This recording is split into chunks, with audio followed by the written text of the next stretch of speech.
aujourd'hui, les relations bancaires que j'ai, il y a certaines banques qui vont te donner un refus sans aucune explication. Bon, bah voilà, il y en a. T'as beau leur dire, non, je vois pas pourquoi. Bon, ils restent sur leur refus. Il y a d'autres banques qui émettent un avis défavorable, mais qui ne sont pas totalement fermées. D'accord. Et là, l'avantage, c'est que je pense entre autres Oui. au dossier précédent Tout à fait. qu'on a fait, où on est revenu à la charge, Oui. ce qui a permis de modifier la façon de voir du dossier du banquier et d'un avis défavorable, aller sur un avis favorable. Ce qui n'était pas évident. Alors c'est vrai que on a donné des pièces complémentaires, mais ces pièces complémentaires étaient obligatoires dans la vision du dossier. Bien souvent, la vision du dossier est différente en apportant des pièces complémentaires. Tout à fait.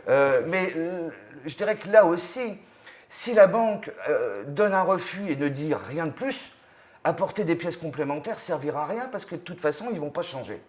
Donc ça va surtout dépendre de la banque, de si elle a envie ou pas envie, entre guillemets, de faire le dossier. Voilà.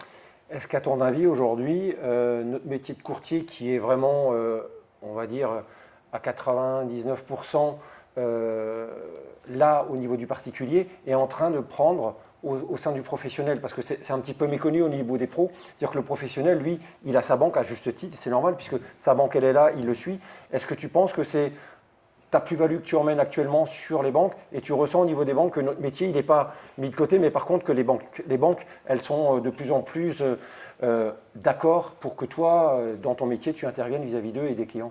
Non, mais bon, moi je dirais que dans le domaine du courtage, j'ai la chance que ça fasse maintenant un petit peu plus de 20 ans que j'exerce le métier de courtier. J'ai commencé par le part, et puis ensuite je suis arrivé vers le pro. Le part, avec les années, a pris l'habitude quand même de contacter le courtier. C'est ça. Par contre, les professionnels, eux, petit à petit, ça change. C'est quand même assez long. Parce que le pro, lui, estime que sa banque avec qui il travaille est à même de lui faire une proposition. D'accord ? D'autre part, je dirais aussi, c'est que le pro n'a pas le temps d'aller faire toutes les banques. C'est ça, oui. Et il n'a pas le temps, il ne veut pas se prendre la tête avec ça. Il estime que sa boîte va bien, donc sa banque le suivra automatiquement. Voilà. C'est là où, de temps en temps, il y a quand même certaines désillusions pour les porteurs du projet. Et dans ces cas-là, ils nous appellent. Ce qui serait bien mieux, c'est que ces porteurs de projet nous appellent tout de suite en amont, parce qu'on a beaucoup plus de poids, entre guillemets, en contactant directement la banque du client et les autres, et de se servir de levier des autres banques ou de sa banque pour lui trouver une solution favorable. Je suis d'accord. Voilà. C'est ça le point important.